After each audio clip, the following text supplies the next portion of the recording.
안녕하세요, 여러분. 오늘은 가난을 이겨내며 열심히 살아가는 폴란드인 레나 씨가 한순간 나락으로 빠지며 좌절을 겪던 중 우연히 한국에 오게 되며 겪었던 일들을 사연으로 소개해 드리려고 합니다. 과연 그녀는 한국에서 어떤 일들이 있었을까요? 지금 바로 사연을 소개해 드리도록 하겠습니다. 안녕하세요. 저는 유럽의 국가 폴란드 바르샤바에서 태어나고 자란 30대 중반의 레나입니다. 어릴 적 아버지의 사업장 화재로 저희 가정은 폭망하게 되었고 결국 가족들은 뿔뿔이 흩어져야만 했습니다. 저는 이 지긋지긋한 가난을 탈출하기 위해 정말 혼신의 힘을 다해 쓰지도 않고 자지도 않아가면서 돈벌이에 몰두했습니다. 그렇게 열심을 다한 결과 바르샤바의 나름 큰 무역회사에 입사할 수 있게 되었습니다. 입사에서도 최고가 되기 위해 악착같이 커리어를 쌓으며 일 중독에 빠져 오롯이 일에만 전념했었죠. 저에게 연애는 사치였으며 그 많은 남자들의 대시에도 저는 일만 하며 차가운 차도녀로 살아가고 있었습니다.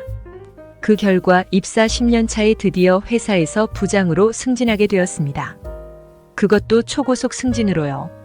제 집이 생기고 엄두조차 못 냈던 중형 세단까지 생기며 이제 좀 여유롭고 안정적인 삶으로 이어졌습니다. 아침마다 향긋한 커피를 마시며 시작하는 여유로운 일상이 행복하고 즐겁기만 하였습니다. 그렇게 몸도 생각하지 않고 일에 전념하며 살던 어느 날, 그 모든 평화는 한순간에 무너지고 말았습니다. 그날도 그저 평범한 하루였습니다. 저는 평소와 같이 제안서를 작성하며 일에 전념을 다해 집중했습니다. 그러던 중 갑자기 심한 복통과 함께 오바이트가 쏠리는 게 아니겠어요? 사실 몇 주 전부터 느껴왔던 소화불량과 가슴의 답답함을 대수롭지 않게 여겼습니다. 그래서 요즘 바쁜 업무로 인한 스트레스 때문일 거라고 생각했죠. 그런데 통증이 점점 심해지고 구토까지 하게 되니 병원을 안 찾을 수가 없었습니다. 저는 바로 바르샤바 중심에 있는 병원에서 간단한 검사를 받았습니다. 그저 소화불량일 거라고 생각했기에 아무런 걱정도 하지 않았어요. 하지만 의사와 눈을 마주치자마자 그의 심각한 표정을 보고 왠지 불길한 예감이 들었습니다. 레나 씨, 위에 문제가 좀 있어 보입니다. 그래서 조금 더 자세한 검사가 필요해 보입니다. 그 순간 저는 아무 말도 할 수 없었습니다. 마음속에 불안이 스멀스멀 올라오기 시작했습니다. 그렇게 검사 후 며칠 뒤에 다시 병원을 찾았을 때 어두운 표정의 의사는 저에게 차분하게 말했습니다. 레나 씨, 아직 30대 중반의 젊은 나이인데 도대체 건강 관리를 어떻게 하신 겁니까? 저는 당황해서 아무 말도 하지 못했습니다. 그러자 의사쌤은 계속해서 말씀을 이어나갔습니다. 정밀 검사 결과 위암으로 보입니다. 그리고 유감스럽게도 상당히 진행된 상태이고요. 암이 생각보다 많이 퍼져 있어 복통이 심했을 텐데 그동안 어떻게 참으신 거죠? 현재로서는 치료가 쉽지 않을 것 같습니다. 길어야 6개월 정도로 예상됩니다. 안타깝게도 유감이지만 이제 마음의 준비를 좀 하셔야 할 듯합니다. 그 순간 제 심장은 멈춘 듯 했습니다. 머릿속이 새하얘졌고 모든 소리가 사라져 아무것도 들리지 않았습니다. 6개월이라는 말이 제 머릿속에서 계속 맴돌며 저는 아무런 생각도 나지 않았습니다. 그저 일상적인 통증이었을 뿐인데 그저 지나가는 스트레스일 뿐이라고 여겼던 것이 이제는 시한부 인생에 얼마 남지 않은 고통의 삶으로 변해버린 것이었습니다. 그토록 평범하게 느꼈던 하루하루가 이제는 너무나 멀게만 느껴졌습니다. 저는 이제 무엇을 해야 하고 어떻게 살아가고 준비를 해야 할지 전혀 감이 잡히지 않았습니다. 사랑하는 가족들, 친구들, 그리고 함께했던 소소한 일상들이 전부 무너져 내리는 것만 같았습니다. 내 인생 왜 이렇게 비참한 거지? 아직 해야 할 것도 많고 결혼은커녕 연애도 못 해봤는데 이제 좀 살만해졌는데 6개월 저에게 남은 시간은 너무나 짧았습니다. 이 짧은 시간 안에 제가 할 수 있는 것이 무엇일까? 계속해서 스스로에게 물었습니다. 하지만 저는 살고 싶어졌습니다. 이렇게 허무하게 갈 수는 없었죠. 이대로 끝낼 수 없다는 생각이 저를 집요하게 사로잡았습니다. 아직은 아니다. 나는 더 살아야 한다. 그렇게 저는 일본의 암 치료는 전 세계적으로 유명하다는 의사쌤의 말씀을 듣고 마지막이라는 희망의 끈을 붙잡고 굳은 다짐을 안고 일본으로 떠나기로 결심을 하였습니다. 아직 어찌 될지 모르기에 어느 정도 정리를 하고 전 일본행 비행기에 올라 도쿄로 향했습니다. 일본을 가는 내내 과연 내가 이 비행기를 다시 타고 폴란드로 돌아갈 수 있을까? 라는 생각이 들었습니다. 제발 세계적인 일본에서 치료를 잘 받고 살아서 돌아가는 것만이 제 유일한 바람이고 소망이었습니다. 도쿄에 도착하자마자 저는 바로 병원으로 향했습니다. 병원은 믿을 수 없을 만큼 넓고 현대적이었습니다. 여기서라면 내 암을 치료할 수 있을 거라는 희망이 조금씩 차오르기 시작했습니다. 의사들과의 첫 상담에서 그들은 저에게 희망적인 말을 해주었습니다.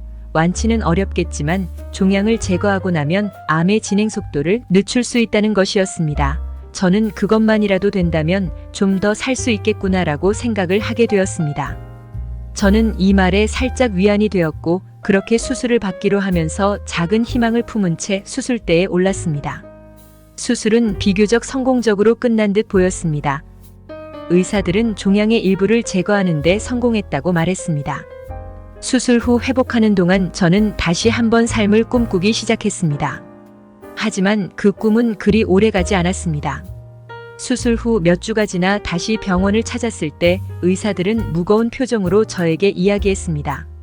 종양이 완전히 제거되지 않아 암이 다른 장기들로 전이가 시작되었다고 하더라고요. 저는 다시 절망할 수밖에 없었습니다. 일본이라면 내 병을 고칠 수 있겠다는 희망으로 여기까지 버텨왔는데 틀려버렸습니다. 이제 할 수 있는 건 통증을 줄이는 방법으로 죽을 날만 기다리며 견뎌야 했습니다. 병원을 나와 저는 결국 눈물이 터져 나왔습니다. 제 가슴 속에 남아있던 작은 희망마저 산산이 부서졌으니까요. 강대국 선진국인 일본에서도 더 이상 할 수 없다는 현실이 저를 무겁게 짓누르기 시작했습니다. 이제는 정말 끝이구나 하고 아무런 희망도 힘도 없이 저는 그 자리에 주저앉아 한참을 눈물만 펑펑 흘렸습니다. 그렇게 한참을 울다 정신을 가다듬고 이제 어떻게 남은 시간을 정리할지 고민되기 시작하였습니다. 그동안 뜸했던 가족들을 찾아보고 일하느라 다니지 못했던 여행도 다니며 시간을 보내기로 결심했습니다. 그렇게 폴란드로 돌아가려 짐을 정리하던 어느 날 뜻밖의 옛 친구인 아멜리아에게로부터 연락이 왔습니다. 아멜리아는 현재 한국에서 살고 있으며 우연히 저의 얘기를 듣고 연락처를 물어물어 이렇게 전화했다고. 그러면서 혹시나 한국에서도 한번 진료를 받아보는 게 어떻냐고 어차피 믿져야 본전 아니겠냐면서요. 만약 아니어도 한국에서 여행도 다니며 머리도 좀 식히면 마음이 편해지지 않겠냐고 이야기했습니다. 저는 아시아의 의료 강국인 일본도 못 고치는 병을 한국 같은 작은 나라가 내 병을 고칠 수 있겠냐며 말했습니다. 사실 제가 아는 한국은 전쟁으로 남북이 분단되어 있고 언제 무슨 일이 터질지 모르는 약소국인데 그런 작은 나라가 어찌 뛰어난 의술을 가질 수 있겠냐는 정말 말도 안 되는 일로 여겨졌었거든요. 하지만 그녀의 말대로 치료보다는 잠깐 머리도 식힐 겸 한국을 방문하는 것도 나쁘지 않겠다는 생각이 들었죠. 한국은 제 인생의 마지막 여행지라고 생각하고 그녀의 제안을 수락해 그렇게 한국으로 발길을 돌렸습니다. 그런데 말입니다. 그곳에서 제 인생이 완전히 송두리째 바뀌게 될 줄은 전혀 예상하지 못했습니다. 그렇게 한국행 비행기를 타고 인천국제공항에 도착했을 때 저는 적지 않은 충격을 받았습니다. 이곳이 내가 알고 있던 한국이었나? 공항이 왜 이렇게 웅장하고 멋있는 거지? 일본과는 비교가 안 되었습니다. 제가 아는 한국은 작은 후진국인 줄만 알았는데 인천공항은 생각했던 것보다 깨끗하고 첨단화되어 있었습니다. 경제 강국이라는 일본 나리타 공항에서는 입국 수속으로 꽤나 많은 시간을 허비했어야 했는데 한국의 자동화된 첨단 입국 수속대에서 그야말로 말도 안 되는 속도로 입국 수속이 진행되고 있었습니다. 해외 출장을 자주 다녀보았지만 제가 가본 세계 어떠한 공항에서도 겪어보지 못한 신속한 처리였습니다. 인천공항은 AI 로봇이 외국인들의 안내를 돕고 있었으며 심지어 제가 말하는 폴란드어도 잘 알아들었습니다. 저는 마냥 신기하기만 했고 어떻게 한국이라는 나라가 이렇게 첨단화된 공항을 만들었는지 궁금했습니다. 그렇게 공항에 도착해서 잠깐 한국을 봤을 때 저는 일본에서의 경험했던 좌절과 슬픔을 잠시 잊을 수 있었습니다. 고맙게 아멜리아가 공항에 마중을 나왔고 저에게 놀라움을 안겨준 제2의 조국, 한국 여정이 시작되었습니다. 서울로 가는 동안 저는 아멜리아에게 한국이 내가 생각했던 것보다 많이 다른 것 같다고 이야기를 했습니다.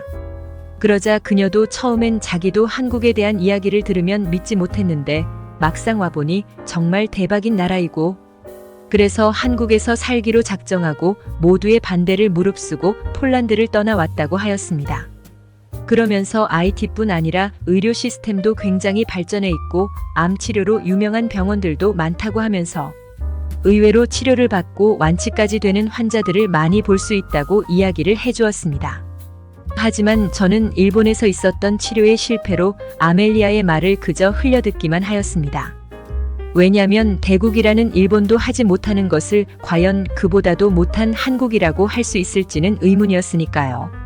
여전히 마음 한구석에는 깊은 상처가 남아 있었고 그저 죽음을 준비하는 과정 속에 있는 사람처럼 저는 지쳐 있었습니다. 그러나 그녀의 강력한 추천에 어차피 더 잃을 것이 없다는 생각이 들었고, 그렇게 저는 아멜리아가 입이 닳도록 이야기한 서울의 한 암 전문 병원에 가보기로 결심했습니다. 그런데 병원에 도착했을 때 저는 또 놀라고 말았습니다. 체계와 효율성에 감탄하지 않을 수 없었거든요. 접수부터 검진 그리고 정밀 검사까지 모든 과정이 일본과는 비교도 되지 않을 만큼 매우 신속하고 정확하게 이루어졌습니다. 저는 처음으로 한국에 와서 진짜 고칠 수 있지 않을까? 기대를 갖기 시작했습니다. 특히 의료진들의 전문성과 따뜻한 태도는 제가 일본에서 치료를 받을 때와는 차원이 달랐습니다. 아니, 자국인 폴란드의 어떠한 병원에서조차도 이런 태도와 전문성이 있는 곳을 본 적이 없었거든요. 의사쌤은 저를 위해 모든 가능성을 제시하며 최선을 다해줄 것이라는 확신과 긍정을 심어주었습니다. 의사쌤이 제시한 치료법은 최신의 암 치료 기술이었습니다. 그들은 일본에서 받았던 자료들을 분석한 뒤 저에게 완치를 장담할 수는 없지만 항암 치료를 시작해 암의 진행을 멈추고 억제할 수 있는 방법이 있다면서 희망적인 소식을 전해주었습니다. 아마도 낫지만 가능성이 없진 않다고 한번 시도해보면 좋겠다 하더라고요. 일본에서의 삭막하고 어딘가 딱딱해 보이는 의사들과는 달리 한국 의사쌤들은 희망과 긍정 마인드를 먼저 환자들에게 불어넣어 주었으며 병을 키우는 것은 마음에 달렸으니 할 수 있다는 자신감을 가지라 조언했습니다. 이에 저는 다시 한번 작은 희망을 품기 시작했습니다. 이번에는 두려움보다는 신뢰가 더 컸습니다. 의료진들이 저를 포기하지 않으려는 태도와 최신 기술을 이용한 치료 방법이 저에게 큰 용기를 주었습니다. 한국에서 시작된 치료는 일본에서와는 많이 달랐습니다. 먼저 방사선 치료로 세포의 크기를 줄이는 과정부터 진행하게 되었습니다. 물론 저는 계속 고통의 나날들이었지만 점차 그 고통이 줄어드는 것을 느낄 수 있었습니다. 치료 중 한국의 의료진들은 제가 아파하면 함께 아파하며 따뜻한 위로와 용기로 저에게 힘을 실어주었습니다. 환자를 대하는 그런 따뜻한 진심 어린 배려들로 저는 엄청난 고통에도 버티며 힘을 낼 수 있었습니다. 근데 정말로 시간이 지나면서 저는 조금씩 몸의 변화를 느끼기 시작했습니다. 그렇게 꾸준히 고통을 감내하며 치료를 하면서 검진 결과를 보고 암의 크기가 줄었다는 소식에 저는 순간 무언가 형언할 수 없는 기쁨으로 눈물이 차올랐습니다. 이제 조금만 더 방사선과 약물로 항암 치료를 받고 크기가 작아지면 재차 수술도 가능할 수 있다고 의사쌤이 말씀하셨으며 마치 자기 일인 것 마냥 함께 기뻐하며 더욱 강한 신념을 가지고 치료에 전념한다면 완치도 가능하다고 하면서 희망을 가져보라고 말씀하며 격려를 아끼지 않았습니다. 의사쌤의 미소는 저를 안심시켰고 이제는 저도 다시 살아갈 수 있다는 강한 믿음을 가지게 되었습니다. 그렇게 긍정의 힘과 함께 병마와 용감히 맞설 수 있었던 저는 암의 크기가 줄어들어 수술까지 할 수 있었습니다. 수술은 정말 힘들었지만 성공적이었으며 이제 계속해서 관리만 꾸준히 한다면 재발의 가능성도 낮출 수 있다고 말씀을 들었고 이제 세상 마음에 있는 스트레스를 날려버리고 하고 싶은 거 하면서 즐겁게 사는 것이야말로 병을 이기는 만병통치약이라고 말씀하시는데 정말이지 너무 감사해 눈물이 나지 않을 수가 없었습니다. 의사쌤도 오랜 시간 치료받으며 고생했다고 하면서 눈시울 붉히는 모습을 보았을 때는 소름 돋는 감동으로 제 안의 병마들이 씻겨 내려가는 것 같았습니다. 그렇습니다. 결국 기적은 긍정의 힘이었습니다. 저는 다시 살 수 있게 되었습니다. 폴란드로 돌아가 가족들을 만나고 잃었던 일상을 되찾을 수 있다는 생각에 가슴이 벅차올랐습니다. 이제는 더 이상 죽음을 두려워하지 않아도 되었기에 저는 더 바랄 것이 없었습니다. 한국에서 만난 의료진들의 따뜻한 마음과 한국 의료기술의 힘은 제게 두 번째 삶을 선물해 주었습니다. 저에게 이겨낼 수 있게 힘을 보태주며 함께 해준 의사쌤, 간호사 그리고 의료진분들에게 무한 감사를 드립니다. 특히 제가 한국에서 치료를 받을 수 있도록 큰 도움을 준 평생지기 아멜리아에게 너무 고맙고 감사합니다. 아멜리아, 너가 연락 주지 않았더라면 나는 이미 이 세상에 없었을 거야. 진심으로 고맙고 사랑해. 몇 달간의 치료가 끝나고 이제 본국으로 돌아가기 전 한국이라는 나라를 더 자세히 보고 싶어졌습니다. 그렇게 한 달간 제가 경험한 한국은 정말로 모든 분야에서 기술력이 뛰어났으며 그 기술들이 일상 곳곳에 스며 활용되고 있었습니다. 가전제품은 말할 것도 없고 편리한 대중교통, 제 입맛을 사로잡는 한식 그리고 사람들의 따뜻한 배려와 정 등등 다 나열할 수 없는 수많은 놀라움은 그동안 제가 알고 있던 한국에 대한 편견을 완벽하고 무참하게 박살내 주었습니다. 이제 저는 한국은 세계 최고의 선진국가임을 알게 되었습니다. 이제 제가 받은 이 기적을 세상에 알리고 싶습니다. 한국은 저에게 새 삶을 준 곳이자 다시 희망을 품게 해준 곳이었습니다. 여러분, 한국에서 저는 다시 태어났습니다. 그리고 한국은 제2의 저의 조국입니다. 하지만 요즘 한국은 정부의 고집불통 의대 증원 문제로 의사들이 파업을 이어가 응급실 대란으로 안타깝게 국민들만 고통을 받고 있다는 소식을 접했습니다. 저는 너무 속상하지 않을 수가 없었습니다. 그래도 한국은 슬기롭게 잘 해결해 나갈 거라고 생각이 듭니다. 부디 신의 가호가 함께 하길 간절히 바랍니다. 그렇게 저는 한국을 떠나 폴란드로 돌아가게 되었습니다. 그리고 지금은 새로운 인생을 준비 중입니다. 한국에서의 시간은 삶의 전환점이 되었습니다. 저는 다시 태어났고 이제는 더욱 강해진 긍정의 마음으로 살아갈 것입니다. 포기하지 마세요. 기적은 분명히 여러분 가까이에 존재합니다. 믿어보세요. 여러분은 어떠셨나요? 그저 후진국인 줄만 알았던 한국을 우연히 방문하며 한국의 발전된 의료를 통해 암을 극복한 레나 씨의 감동 사연이 좋으셨다면 좋아요와 구독 부탁드리며 다음에도 더 좋은 사연으로 여러분을 찾아뵙겠습니다. 감사합니다.